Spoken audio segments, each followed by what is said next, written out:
High সবাই, কেমন আছো? গরম আবার বেড়ে গেছে। যখন বৃষ্টি পড়ছে তখন ভালো লাগছে, আর যখন বৃষ্টি থেমে যাচ্ছে প্রচণ্ড গরম লাগছে। তো আজকে আমি একটু ম্যাঙ্গো লস্যি বানাবো ঠিক করেছি। খেতে খুব সুন্দর হয়েছিল। আম এখন বাজারে প্রচুর পরিমাণে যেহেতু পাওয়া যাচ্ছে, কোনো অসুবিধা নেই। আর আমগুলো এখন খুব মিষ্টি, নানা রকমের আম এখন বাজারে পাওয়া যায়। তো আমটা আমি প্রথমে স্লাইস করে কেটে নিচ্ছি। বেশি আম যেহেতু লাগবে না, আমের ফ্লেভারটা হলে ভালো লাগবে, সেই জন্যে লস্যিটায় আম দেবো। লস্যি এমনি প্লেন, অন্য সময় তো 12 মাস তো লস্যি প্লেনই বানানো হয়, তখন আম থাকে না। তো এখন আম আছে বলে আমটা দিয়ে বানাবো ঠিক করলাম। আমি লস্যি খেতে খুব ভালোবাসি। কারা কারা ভালোবাসো কমেন্ট বক্সে জানাবে। আমি ব্লেন্ডারে আজকে ব্লেন্ড করেই নেব। আমি দেখেছি দোকানে লস্যিটা মাটির হাঁড়িতে ওরা একটা স্টিক দিয়ে ঘুরিয়ে ঘুরিয়ে করে, ওটা কিন্তু বেশি খেতে সুন্দর হয়। তো আমাদের তো ওই তাড়াহুড়ো আছে, এখন ওইরকম মাটির হাঁড়ির ব্যবস্থাও নেই। তো আমি এখানে 2 কাপ মতো দই দিলাম, একদম পিওর দইটাই দিলাম। কেনা দই দিয়ে আমি ব্যবহার করছি, কেনা দই দিলাম। তো এবারে তার মধ্যে গুঁড়ো দুধ দিয়ে দিচ্ছি 2-3 চামচ মতো।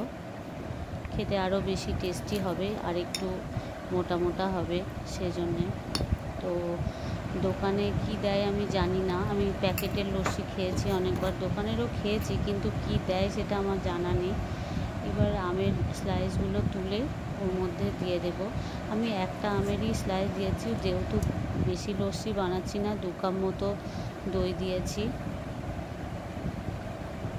দুটো আমের ফালির যেটুকু হয় আমের সেটুকু দিলাম স্লাইসটা।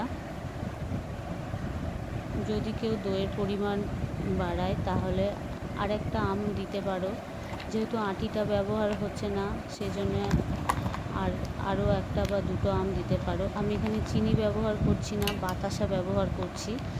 বাতাসার শরবত খেতে খুব সুন্দর হয়, কিন্তু বাতাসা পেট ঠান্ডাও করে। তো আমি একটু সামান্য কাপটা ধুয়ে সামান্য একটু 2 কাপ মতো জল দিয়ে দিলাম, যাতে বেশি চাপ না হয়, সেই জন্য ব্লেন্ডটা করা যাবে। তাহলে ব্লেন্ড করে নিয়ে আসবো।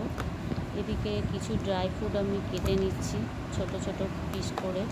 ড্রাই ফ্রুট ওপরে দিলে ভালো লাগে খেতে, দেখেছি দোকানে দেওয়া হয়। প্যাকেটের লস্যি কিনে আনলে তো ওগুলোতে তো থাকে না, শুধু প্লেন মিষ্টি দিয়ে প্যাকেটে ভরা থাকে। তো আমি দোকানে ওপেন গ্লাসে যখন দেয় খেয়েছি, এরকম ড্রাই ফ্রুট দেয়।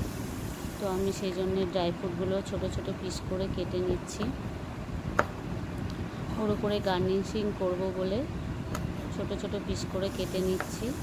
বন্ধুরা, আমার ভিডিও যদি তোমাদের ভালো লেগে থাকে অবশ্যই লাইক, শেয়ার, কমেন্ট করে আর সাবস্ক্রাইব করে পাশে থাকার অনুরোধ জানাচ্ছি। পাশে থাকলে মোটিভেট হব, আরও নতুন নতুন কিছু আইডিয়া নিয়ে তোমাদের সামনে আসতে পারবো।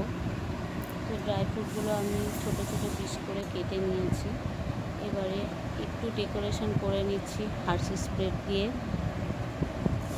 একটু চকলেট ফ্লেভার দিয়ে দিলে খেতে ভালো লাগে।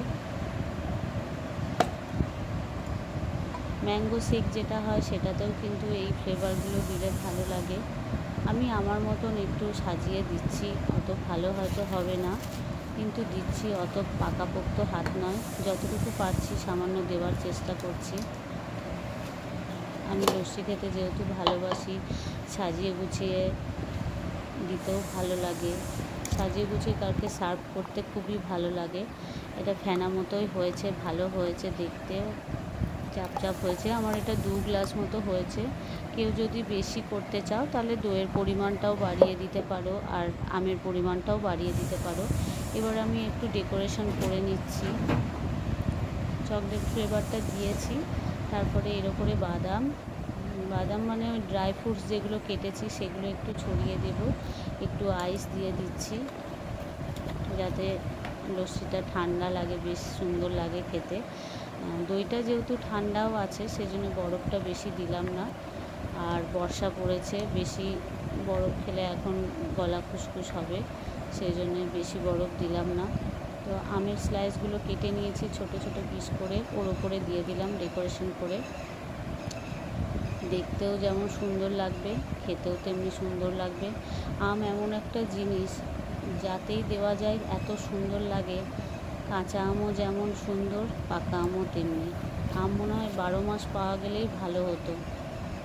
ওপরে একটু চকলেট ফ্লেভার দিয়ে দিচ্ছি যাতে দেখতে সুন্দর লাগে। খুব সুন্দর দেখতে হয়েছে, দেখো বন্ধুরা।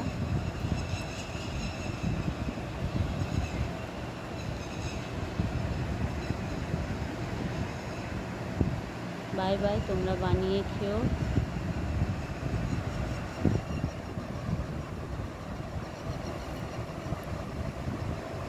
গরমে লস্যির মতো জবাব হয় না। বাই বাই, সবাই ভালো থাকবে।